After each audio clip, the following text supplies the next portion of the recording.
On March 4th, a bald eagle was found on the shore of Big Casey Lake in the town of Casey, unable to fly.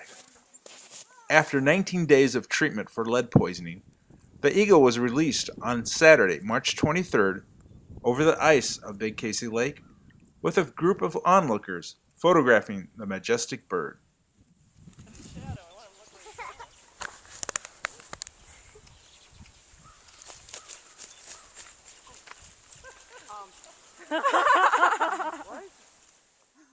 After being released by Dr. Amon, a veterinarian with the Spooner Veterinary Clinic, the bird did a U-turn and perched on a garage, gathering its bearings before taking final flight.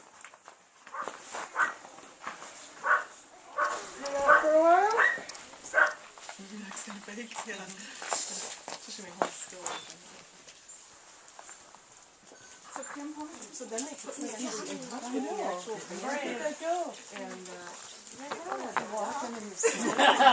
What's a higher vantage point to take off from?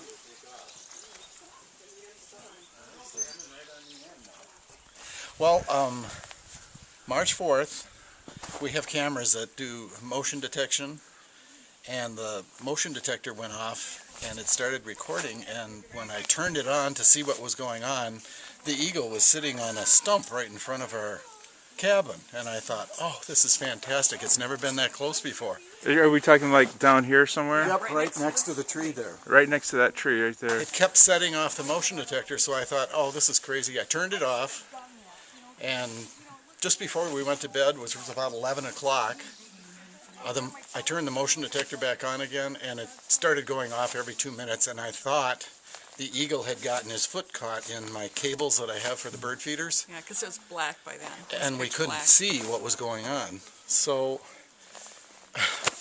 we thought, if he's caught, he'll be hurt if he keeps fighting it. So we drove up here. We got here about 3 o'clock in the morning, and it was that night of that really bad storm. Mm-hmm. It was a terrible drive. We got up here, he wasn't caught, but he couldn't fly.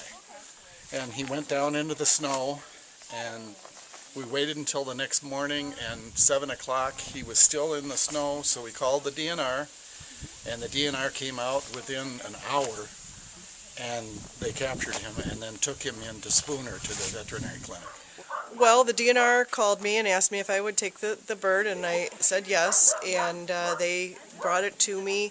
They actually dropped it at our Spooner office, and that evening, I was in our Hayward office that day, I dropped in and checked it out. The bird was very depressed and had been down on the ground for quite a while. I could tell that from the staining on his tail feathers.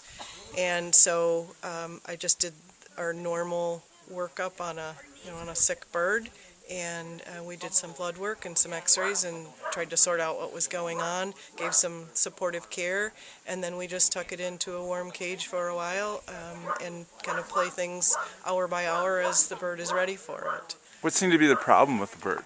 It was thin, and like I say, it had been down on the ground for a while, not able to fly, just weak and depressed, and that's about all I knew. I was suspicious that it was a lead poisoning case because the bird had been down and the stool was like a diarrhea, and so that's typically what happens with lead poisoning. It's a toxin, and it poisons their entire system, and it will kill them.